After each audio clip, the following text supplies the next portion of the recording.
Газраас тэнгэр тэмүүлэн тэнгэрийн баг нь болсон миний бие хүн төрлөختний өлгийн утаг байсаар зууныг илээсэн билээ. Монголын их улсын баруун хоймордох Алтай нурууны нэгэн үргэлжлэл бол би намайг Баатар хайрхан гэдэг. Их нутгаа онгон дагшин энэ хിവэр нь хадгалан үлдээсэн нууц надад бий. Энэ нууцыг би та бүхэндээ удахгүй задлан хэлэх болно.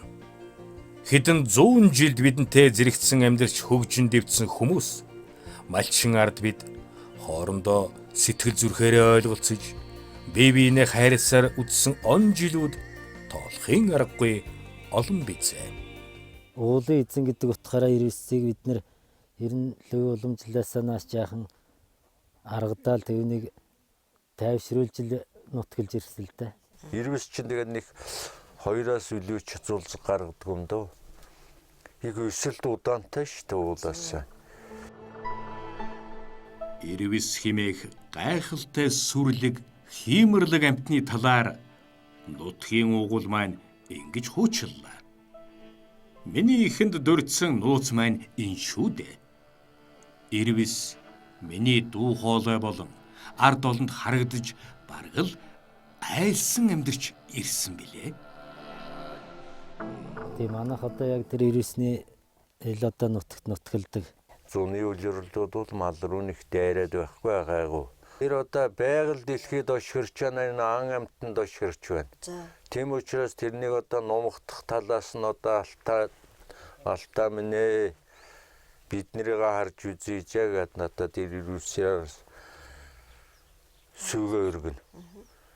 Тэгтэр одоо санаад байгаа ч тэгдэм үү одоо ирвэс өөрх 50 ч янзтай болж дээ.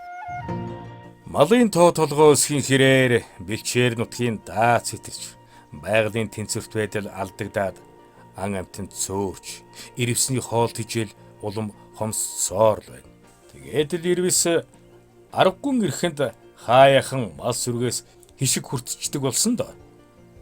Малчид маань ил гарахгүйч дотроо харамсдгийг би мэднэ. Хотноос бол ганц нэг мал аваад байдаг ер нь ямааг бол дөө. Тэгээд ер нь ирвэстэй бол ер нь аргадаж харьцах юм бол ер нь хор хөнөөл багтай амтналтай ер нь. Айлында нэг ашиг тустай. Тэр ирвэсийг алаагүй хөш ингээ хашаа хамгаалаа, малаа хамгаалаад орон нутгтаа ингээ байж яхан зөв юм байна гэж би их бодож байна.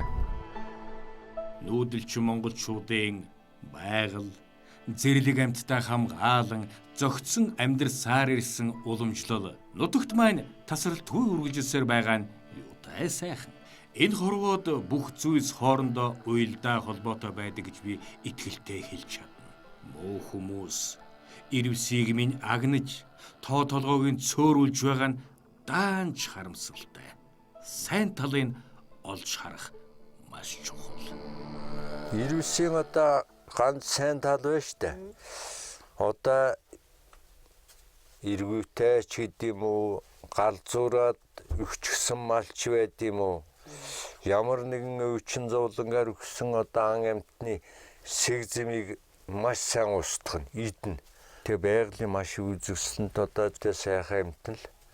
Тэр нь яг байх орчинд байж ах л ёстой амтын шиг л мэдэгдэн.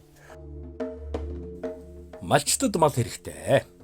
Харин надад илэг бүтэн байхад минь ирвэс хэрэгтэй. Хүн байгаль хоёр үеийн үед харилцсан шүтэлцэж зөгцсөн амьдсаар ирсэн. Цаашид ч амьдсаар байх болно. Зөгцсөн амьдсаар ирсэн нууцын түлхүүр нь ирвэс гэж би дахин та нартай хэлье. Тэгэхээр ирвсий чинь миний мал идээд байна гэж тэний чинь хараагаад зүрхэд алаад хятад байж бошгүй одоо ирвсний наанаас бууш авах юм бол одоо бүр насаараа дийлшгүй өр төлбөрт орох нь шүү дээ.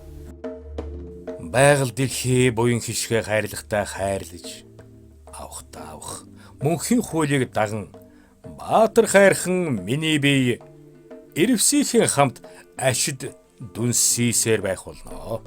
Монголчууд ирвсийг Алтайн эзэн гэдэг шүү дээ. Энэ бол байгальтайгаа дасан зохицох гэсэн санал нийлсэн ард олны хүлээц юм аа. Баатар хайрхан миний нууц энэ л байна да.